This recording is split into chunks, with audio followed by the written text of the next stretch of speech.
예수와 그 제자들이 예루살렘에 가까이 이르러 올리브산에 있는 벳박의 마을에 들어섰다. 그때 예수께서 두 제자를 보내시며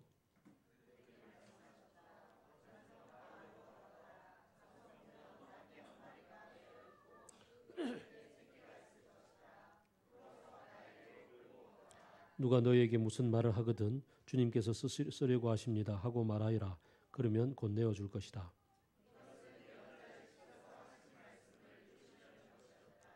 시온의 딸에게 말하여라. 보아라, 내 임금이 내게로 오신다. 그는 온유하시어 나귀를 타셨으니 어린 나귀 곧 멍에 매는 짐승의 새끼다. 어미 나귀와 새끼 나귀를 끌어다가 그 위에 겉옷을 얹으니 예수께서 올라타셨다.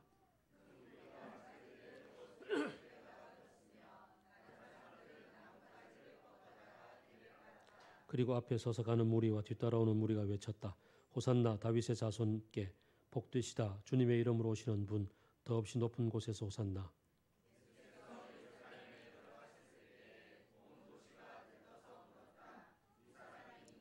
같이 읽읍시다. 사람들은 그가 갈릴리 나사렛에서 나신 예언자 예수라고 말하였다. 아멘.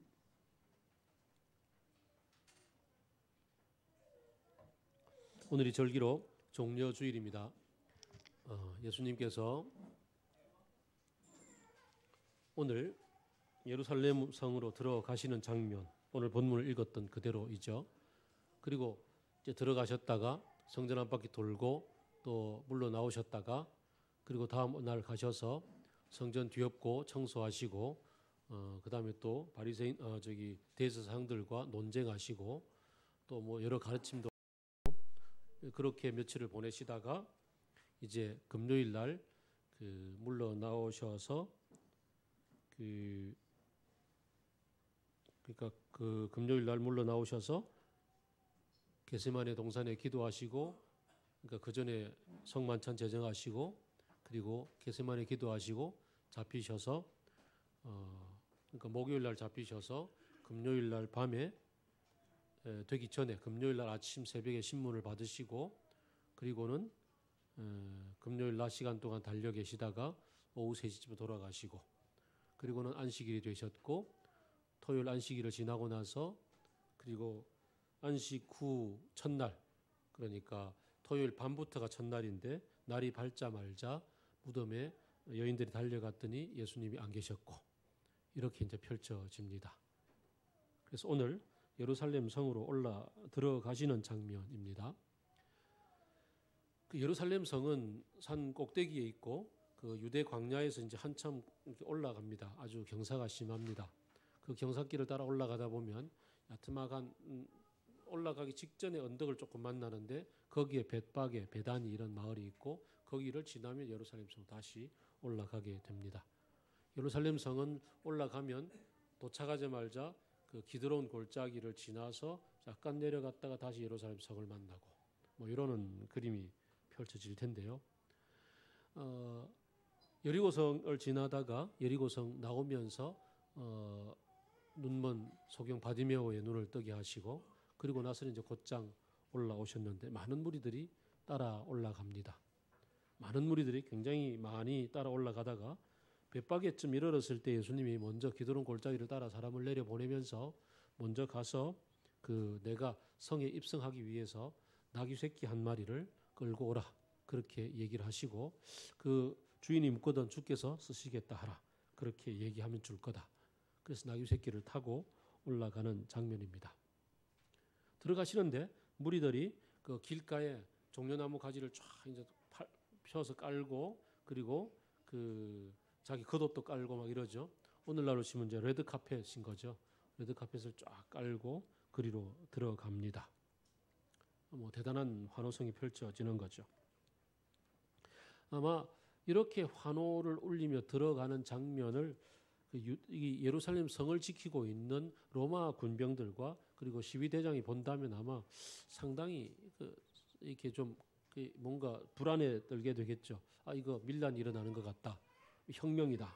이런 일들을 하겠죠. 그래서 뭔가 지금 단단히 준비를 하고 어떻게 사태가 벌어지는지를 지켜보려고 하고 있습니다. 특히나 6월절이기 때문에 평소보다도 경비 병력이 한 7배 정도는 이렇게 더 병력이 늘어나 있는 상황입니다. 이 상황에서 무리들이 예수님을 같이 올라가면서 호산나 다윗의 자손께 그러면서 그 종려나무 가지도 깔고 옷도 벗고 막 이렇게 외치는 그 까닭이 뭘까요? 당연히 그 외침 속에 내용들이 들어있겠죠. 호산나라는 것은 주님께 영광을 이런 뜻일 테고, 그 다음에 다윗의 자손께 다윗의 이름으로 오시는 분이여라고 얘기하면서 막 그 외칩니다. 우리들이 바라볼 때 우리가 너무나 잘 아는 것처럼 예수님이 지금 들어가시면 뭔 일이 벌어진다는 거죠. 식민지 지배하에 있었던 이 나라가 해방이 될 거라고 기대하고 있는 그런 열심 당원들도 있을 것이고, 그 다음에 그 지주들과 기타 부자들에게 앞에 살아왔던 평민들의 입장에서 본다면 나라를 뒤엎고 새로운 우리들이 좀 뭔가 잘 살 수 있는 그런 나라가 펼쳐지지 않을까라는 프롤레타리아 혁명 같은 게 일어나지 않을까라고 꿈을 꾸기도 할 것이고, 또 제자들의 입장에서 본다면 그동안 예수님을 따라오면서 산전수전 다 겪었는데 이쯤 되면 올라가서 이제 한 자리 차지하지 않을까라고 이미 올 때부터 그들은 누가 오른쪽에 앉고 왼쪽에 앉을 것인가 논의들을 꽤 많이 해왔었습니다. 이런 여러 가지 얘기들이 섞여 있는 거죠. 그렇게 예수님을 맞이합니다. 그렇게 모셔가고요. 이제 예수님은 이 사람들이 환호하고 그 다음에 레드카펫 깔고 하는 것들을 말리지 않습니다. 굉장히 기뻐하시고 즐거워하십니다. 보면 누가복음이죠. 누가복음을 보면 그 무리들 중에 특히 아마 예루살렘에서 올라온 사람 같습니다. 예루살렘에 이미 있는, 그래서 뭔가 불안감을 느끼고 있는 사두개인이거나 혹은 뭐 대제사장 무리거나 기타 어쨌든 정치 지도자들 가운데 어떤 사람이 와서 예수님을 아주 힐난하면서 얘기를 하죠. 도대체 이 소란이 뭐냐? 좀 조용히 시켜라. 그렇게 얘기를 하죠. 그랬더니 예수님이 얘기합니다. 아니, 이 사람들을 조용히 시키면 돌들이 소리칠 거다라고 얘기하죠. 돌들이 소리칠 수 있을 만큼 이 사람들을 조용히 시킬 수 없는 상황이다 라고 어떻게 보면 예수님은 그 상황을 굉장히 즐거워하고 있습니다. 기뻐하고 맞이하고 뭐 그냥 같이 즐기며 갑니다. 그러면서 그냥 단지 이 사람들의 이 마음을 받아주고 이 사람들의 그 얘기대로 내가 지금 가서 혁명을 이룰 것인가? 우리가 잘 아는 것처럼 그렇지 않죠. 예수님은 지금 가셔서 일주일을 보내시고 나면 십자가에 돌아가실 그 상황입니다. 예수님은 지금 아주 비장한 각오로 예루살렘을 올라가고 계십니다. 이런 상황 가운데 무리들을 말리지는 않았으나 그럼에도 불구하고 예수님은 무리들에게 분명한 메시지를 전합니다. 그게 바로 이 어린 나귀 새끼를 데려오라라는 거죠. 무리들이 이렇게 환호할 것 같으면 이미 로마 사회를 경험해 본 사람들은 다 아는 것처럼 로마의 그 개선 행진을 바라보면 얼마나 멋지게 장군이 위엄 있게 행진을 합니까? 뭐 포로들 잡아가고 빵발에 울리고 뭐 그냥 그 아주 향을 뿌리고 이렇게 난리가 나죠. 꽃들을 뿌리고. 그렇게 위엄 있게 들어가는 그 개선 행진 같으면 예루살렘을 접수하러 왔을 것 같으면 나귀가 아니라 말을 타고서 당당하게 가겠죠. 그 말도 뭐 조랑말 수준이 아니라 아주 장군들이 타는 위엄 있는 큰 말을 타고 그렇게 들어가야 그게 멋진 왕의 귀환이 될 것입니다. 그런데 예수님은 의도적으로 제자들에게 나귀 새끼를 끌고 오라고 얘기합니다. 그러면서 오늘 본문에서 얘기하기를 스가랴 9장 9절 10절을 얘기하죠. 도성 시온아 기뻐하라. 예루살렘아 환성을 올려라. 내 왕이 내게로 오신다. 그는 공의로우신 왕, 구원을 베푸시는 왕이다. 왕이 입성한다고 분명히 밝히고 있고요. 그런데 그 왕은 온순하셔서 나귀, 곧 새끼 나귀를 타고서 어린 나귀를 타고서 그가 와서 하실 일은 평화를 선포할 것이고 라는 이 말씀을 인용하시고 이 말씀을 이루게 하기 위해서다 그러시면서 이 나귀 새끼를 직접 타고 들어가십니다. 누가 그러더라고요. 한참 그 교리 설교를 많이 하던 시절을 지나서 이야기가 대세였던 시절, 그 나레이션 그러니까 이야기가 막 한참 대세를 이루고 있다가 그 이야기가 이제 액션으로서 이야기를 이렇게 액션으로 이렇게 동작 행동으로 펼쳐내는 그런 시대가 왔다 뭐 이러던데, 그래서 요즘은 연극을 막 새롭게 이렇게 연극이 붐이 일어나고 얘기를 듣는 것을 뭐 이렇게 행동화하는 것들, 이런 뭐 프로그램들이 많이 요즘 뜨고 있다 그러더라고요. 뭐 요즘 뭐 그런 시대인 것 같긴 하지만 이미 예수님은 이 시절부터 이 말씀을 그대로 그림으로 표현해 주시는 거죠. 뭐 일주일 한 3, 4일 뒤에 그 성찬식도 마찬가지로 그림으로 행동으로 표현해 주시는 것처럼 예수님은 나귀를 타고 들어가심으로, 그것도 어린 새끼 나귀를 타고 들어가심으로 이 무리와 제자들이 갖고 있던 그 기대에 대해서 나는 이 일을 하러 간다라고 분명하게 메시지를 전해주고 있습니다. 참 중요하죠. 이 요한복음은 해석을 달고 있습니다. 이 동일한 본문에서 이 당시의 사람들은 나귀 새끼를 탄 걸 이해를 못했었다라고. 그런데 예수님이 십자가에 돌아가시고 부활하신 이후에야 비로소 이 말씀이 무엇을 뜻했는지를 깨닫게 되었다라고 얘기를 하죠. 그런 것 같습니다. 우리가 예수님을 만나고 예수님과 신앙생활을 같이 해온, 예수님을 믿고 따라가는 우리의 신앙의 생활의 여정 가운데서 예수님이 들려주시는 메시지와 그리고 우리가 예수님을 따를 때 기대하는 바가 항상 동일하지는 않는 것 같습니다. 어떻게 보면 우리들은 내 손톱 밑에 가시가 더 아프다고 내 중심인 것 같아요. 언제나 내가 필요하고 내가 뭔가 있어야 되겠고 내가 어떻게 좀 도움을 받아야겠고 이런 상황이 더 많이 다가오는 것 같습니다. 그래서 예수님께 가서 도와주세요, help me라고 얘기하는 게 우리의 가장 기본적인 예수님을 만나는 동기가 아닌가 생각이 듭니다. 하나님 나라의 의에 대해서 얘기하고 하나님 나라를 멋지게 뭐 꿈을 꾸고 살아간다 하더라도 기본적으로 우리가 갖고 있는 주님을 찾는 동기는 주님 도와주십시오인 것 같습니다. 그런데 주님께서는 이 도와주십시오라고 하는 우리들의 이 도움에 대해서 무시하거나 외면하지 않으십니다. 오늘 이 호산나 다윗의 왕이여라고 이렇게 노래 부르는 사람들을 내치지 않은 것처럼, 얘들이 조용하면 돌들이 소리칠 것이다 라고 얘기하는 것처럼 하나님은, 예수님은 우리들의 이 도움을 무시하지 않으시고 이 도움을 귀를 기울여 들으시는 하나님이십니다. 나의 작은 신음에도 응답하시고 성령께서는 내가 어떻게 기도해야 될지 기도할 바를 알지 못하는 그 순간에조차 나를 위해서 하나님의 뜻대로 주님 앞에 가서 간구해 주시는 분이다라고 얘기하시며 우리의 기도를, 우리의 이 신음소리를 들으시는 하나님이십니다. 계시록을 보게 되면 예배 중간에 많은 물소리와 같은 찬양이 일순간에 멈추어지고 성도들의 기도가 담긴 대접이 올라가는 그 순간 그 기도를 받기 위해서 한 30분 동안 온 우주가 고요해지는 그런 순간을 만나는 그 장면이 펼쳐지는 것처럼 우리의 이 호산나 다윗의 왕이여라고 부르시고 또 주님 도와주세요라고 얘기하는 그것을 무시하지 않으시고 들으시는 하나님이십니다. 그러면서 동시에 하나님은 우리에게 기도를 들어주시면서 그 기도 가운데서 당신의 뜻을 펼쳐주시고 당신의 뜻을 우리에게 들려주십니다. 이 나귀 새끼를 타고 들어가시는 장면을 통해서 너희들이 기대하는 그 기대가 아닌 내가 너희들에게 펼쳐줄 것은 이것이다 라고 이야기하시는 것 같습니다.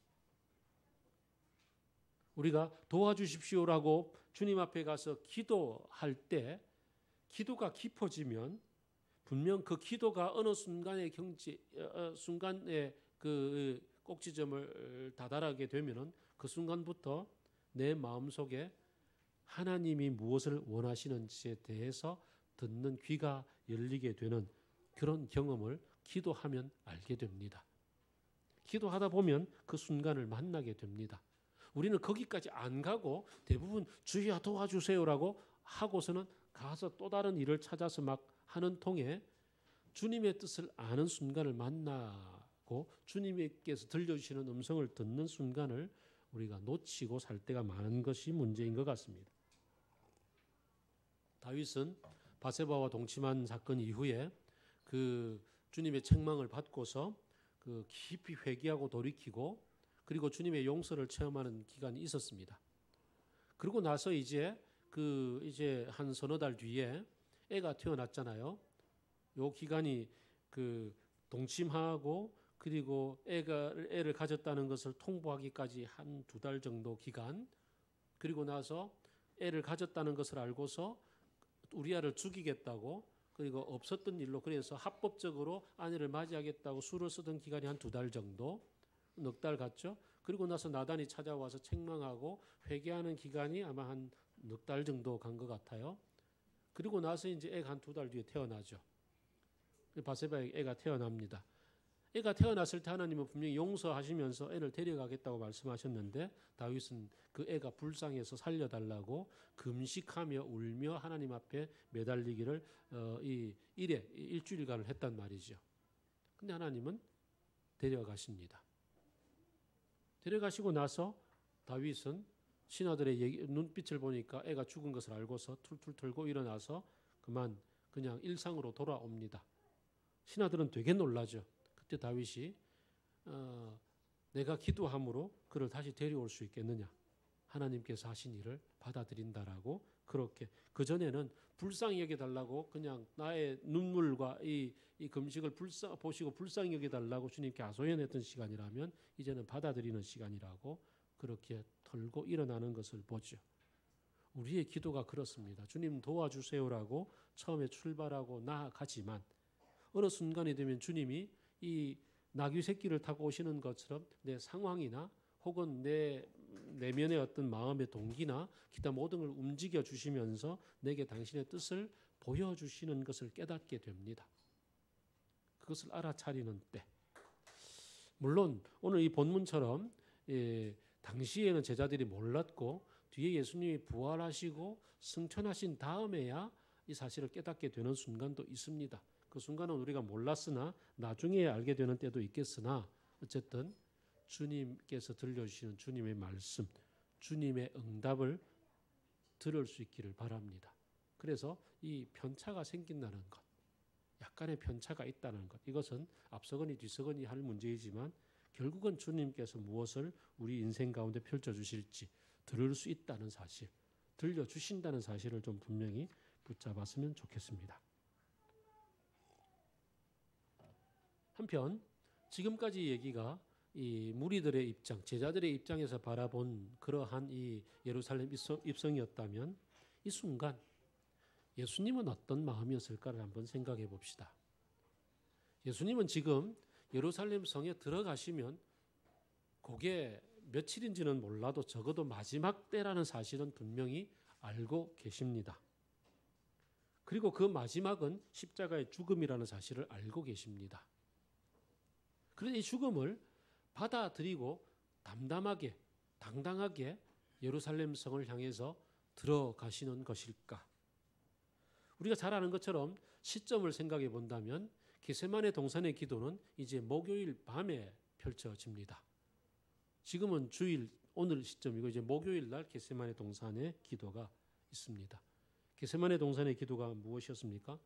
아버지, 할 수만 있다면 이 잔을 옮겨 주십시오라는 기도였고, 그리고 3번 간절히 기도한 마지막에야 아버지의 뜻을 받아들이게 됩니다. 예견하시고 뜻을 아시고 그 길을 가시지만 그럼에도 불구하고 마음의 감정으로 내 마음의 정서로 내 어떤 행동을 하기까지는 내 속에 여전히 뭔가 주저함이 남아있는 상황 가운데 예루살렘 성으로 들어가시는 중입니다. 참 복잡 미묘한 감정이지 않겠습니까? 우리도 그럴 때가 많이 있습니다. 직장에서 엄청난 갈등을 겪고 있으면서 오늘이라도 사표 써버려야 되겠다고 생각하지만 그래도 목구멍이 포도청이라 여기 아니면 안 될 것 같아서 그래도 출근할 때 그 마음, 혹은 어떤 인생의 여러 갈등 가운데 있으면서 이 갈등이 해결되지 않은 채 그러면서도 거기에 있어야만 하는 어떤 그런 상황, 그런 상황들을 우리는 만나게 됩니다. 예수님 그런 것 같습니다. 지금 분명히 이 길을 위해서 이 땅에 내려오셨고 인간의 몸을 입고 30여 년을 사셨고 그리고 공생의 3년을 마치는 시점이 되어서 이 길을 가고 있음에도 불구하고 내 마음에 받아들임과 동시에 저항감이 존재하는 이 양가 감정 속에서 예루살렘으로 가십니다. 그러면서 하시는 행동이 뭐냐 하면 제자를 보내어서 가서 나귀 새끼를 끌고 오라. 스가랴 9장 9절의 말씀을 인용을 하시고서 오늘 마태복음이 해석을 해주는 것처럼 바로 그 4절 예언자를 시켜서 하신 말씀을 이루시려는 것이었다라는 거죠. 선지자로 하신 말씀을 이루려 하심이라. 갈등이 존재하고 내 속에 양가 감정이 존재하는데 그 속에서 일단은 말씀대로 하자입니다. 일단은 말씀이 주신 대로 행하고 그 다음 가자. 참 중요한 얘기죠. 여기서 일단 좀 잠깐 생각해 봐야 되는 것은 그러면 구약에서 예수님께 주셨던 이 말씀, 예수님에게 이루려 하려 하심이라는 이 이루심에 대해서 이게 운명 지워진 건가?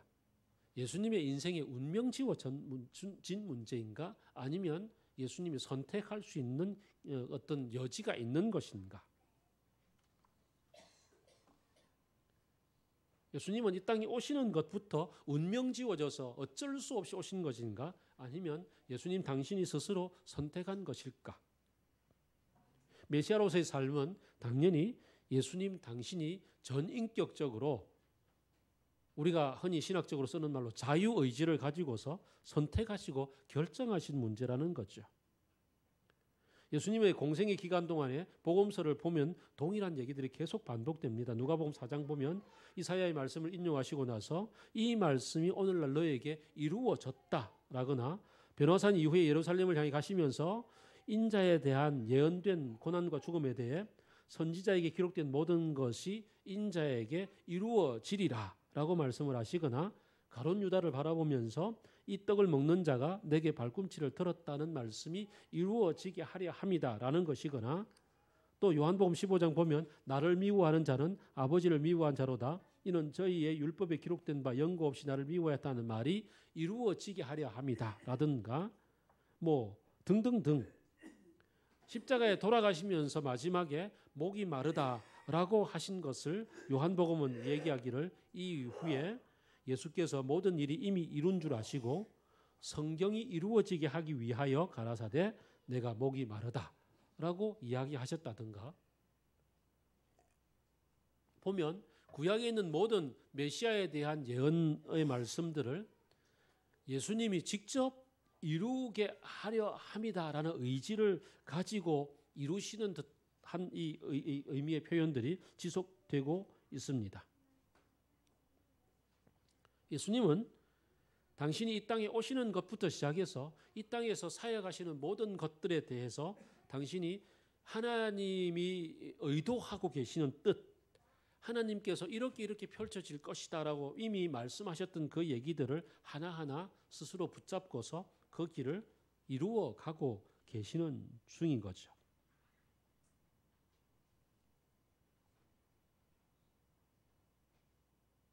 이게 참 중요합니다. 마음은 그 속에도 여러 번, 12번이라도 더 요동칠 수가 있습니다.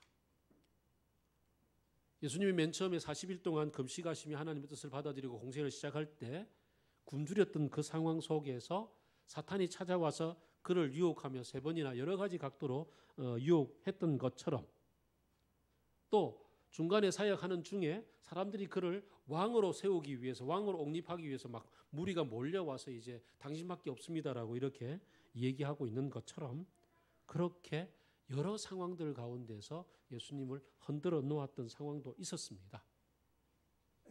그 가운데 인간으로 사신 예수님이 마음이 뒤흔들리지 않았다고 할 수가 없는 거죠. 그런데도 불구하고 예수님은 그 가운데 아버지 하나님의 뜻을 붙잡는 노력을 하십니다.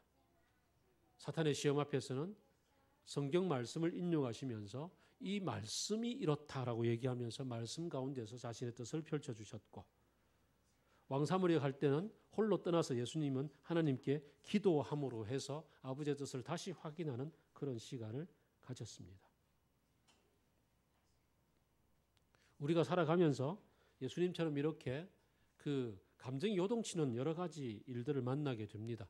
그리고 상황 가운데 사람들이 찾아와서 요청하고 너 이렇게 하지 않겠니라고 얘기하며 새로운 어떤 길을 보여주시기도 하고 그렇게 여러 가지 인생의 기로에 서서 우리가 어디로 가야 될지를 판단해야 되는 그런 상황들이 존재합니다.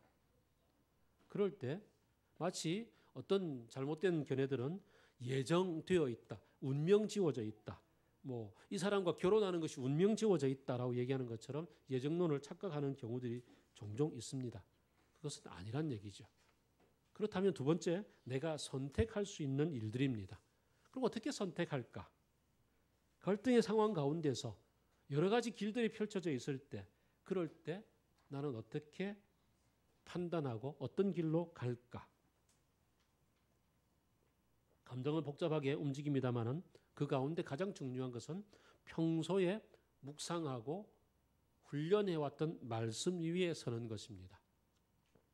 말씀 위에 서는 것을 반석 위에 서는 것이라 그러고 그렇지 않은 것을 모래 위에 집 짓는 것이라고 비유를 했던 본문이 있지 않습니까?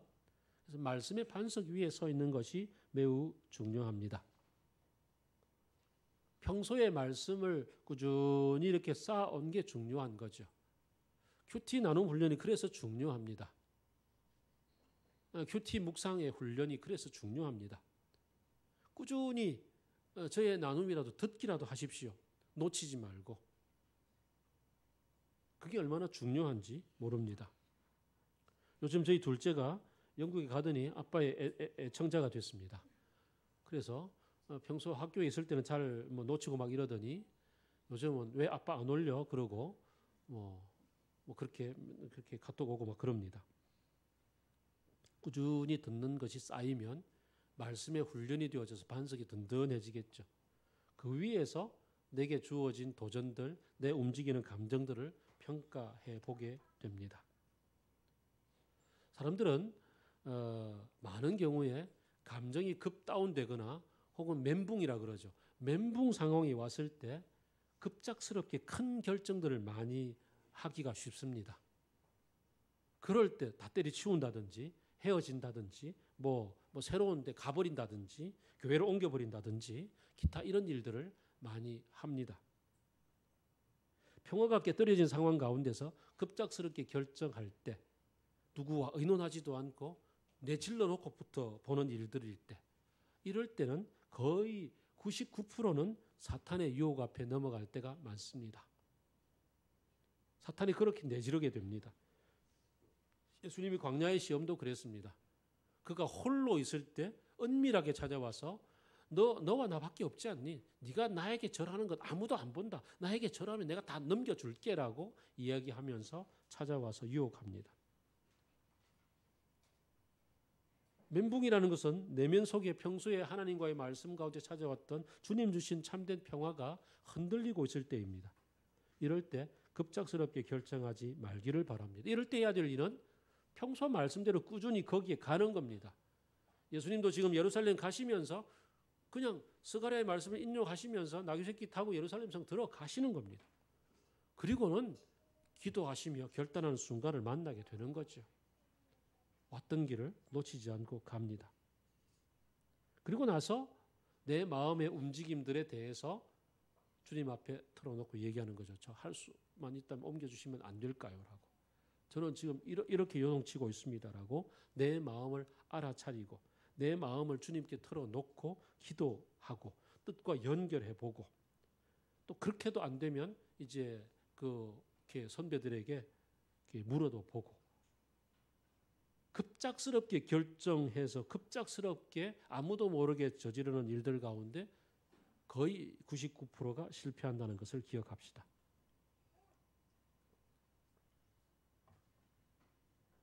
주님은 이렇게 천천히 가고 계십니다.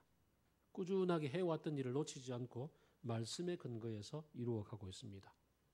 결국 우리가 그 예수님의 이 예를 따라서 모범을 따라서 가다 보면 우리 삶에 있어서 여러 인생의 기로에 섰을 때 평소의 말씀, 주님의 뜻이 말씀 속에 펼쳐져 있으니 이 말씀이 뭐라고 얘기하는지를 쫓아가는 훈련, 그 훈련의 위에 서서 오늘 힘들어도 마음에 요동쳐도 그 가운데서 꿋꿋하게 예루살렘 성을 향해서 나아가시는 나귀 새끼를 타시는 예수님의 길을 걸어가는 것이 중요하겠다. 그렇게 우리의 말씀을 한번 생각해 봅니다. 두 가지였죠. 내 예수님에 대한 기대치와 예수님이 나에게 들려주시는 하나님의 뜻하고 사이의 괴리는 처음에는 조금 텀이 있을지라도 그 가운데서 귀를 기울이는 훈련을 놓치지 말라. 주님이 뭐라고 말씀하시는지 주님이 들려주시는 그 이야기 속으로 젖어 들어가 보라. 뜻을 깨닫고 알아차리고 그 길을 분별할 수 있는 그런 능력을 갖추자. 두 번째, 그 가운데 펼쳐지는 내 마음의 감정들의 변화들, 상황의 변화들 가운데서 평소 준비된 이 말씀에 근거해서 그 길을 일단 가자. 사고치지 말자. 내지르지 말자. 그리고 나서 마음을 내려놓고 기도하고 주님의 뜻 가운데서 주님의 뜻이 내게 이루어지이다 라고 기도하며 따라가자. 종려주일 예수님이 예루살렘으로 들어가시는 가운데 마음의 움직임들이 여러 사람들 속에 또 예수님 속에 이렇게 복잡했구나. 그 가운데 주님은 뜻을 이루어 가시는 거구나 생각하면서 우리 자신을 돌아보고 요즘 내 마음이 어디쯤 머물러 있고 어디쯤 요동치고 있고 어디에서 갈등하고 있는지를 돌아보며 주님, 당신의 뜻이 내게 이루어지게 하여 주소서. 그래서 주기도문이 중요하죠. 주기도문, 하늘에 계신 우리 아버지, 아버지의 뜻이 내게 하늘에서와 같이 이루어지게 하여 주옵소서. 이 기도를 붙잡고 같이 기도하겠습니다.